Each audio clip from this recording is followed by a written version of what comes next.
Aisyah binti Abu Bakar, juga dikenal sebagai Ummul Mukminin Aisyah, adalah salah satu istri Nabi Muhammad SAW dan putri dari Abu Bakar Ash-Shiddiq, sahabat dekat dan khalifah pertama dalam Islam. Aisyah dilahirkan di Mekkah sekitar tahun 613 Masehi.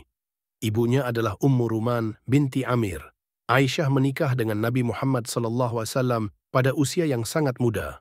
Menurut sebagian besar riwayat, pernikahan tersebut terjadi ketika Aisyah berusia sekitar 6 atau 7 tahun dan Aisyah mulai hidup bersama Nabi Muhammad SAW ketika berusia 9 tahun setelah peristiwa hijrah ke Madinah.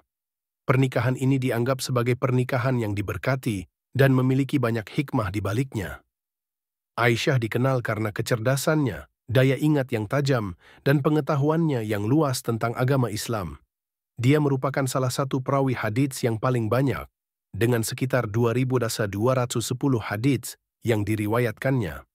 Aisyah seringkali menjadi rujukan para sahabat Nabi dan generasi berikutnya dalam memahami ajaran Islam.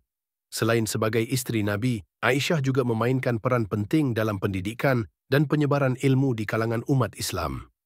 Dia sering memberikan ceramah dan mengajarkan ilmu agama kepada kaum muslimin, baik laki-laki maupun perempuan.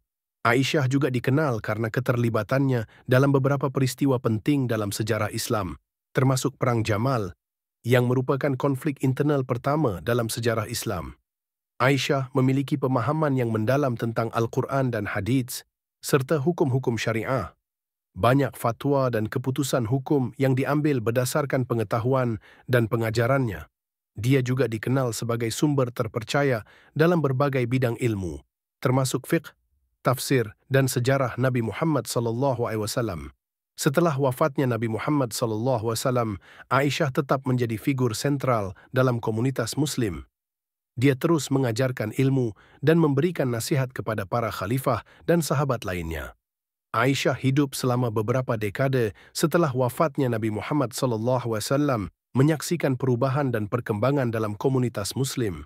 Aisyah binti Abu Bakar wafat pada tahun 678 Masehi, 58 Hijriah, di Madinah dan dimakamkan di pemakaman Baqi. Warisan ilmunya terus hidup melalui hadits-hadits yang diriwayatkannya dan pengaruhnya dalam pengetahuan Islam. Aisyah binti Abu Bakar adalah salah satu tokoh perempuan paling penting dalam sejarah Islam. Keilmuannya, kontribusinya dalam penyebaran ajaran Islam, dan perannya dalam berbagai peristiwa penting menjadikannya teladan bagi umat Muslim di seluruh dunia. Sebagai Ummul Mukminin, Aisyah meninggalkan jejak yang mendalam dalam perkembangan dan pemahaman agama Islam,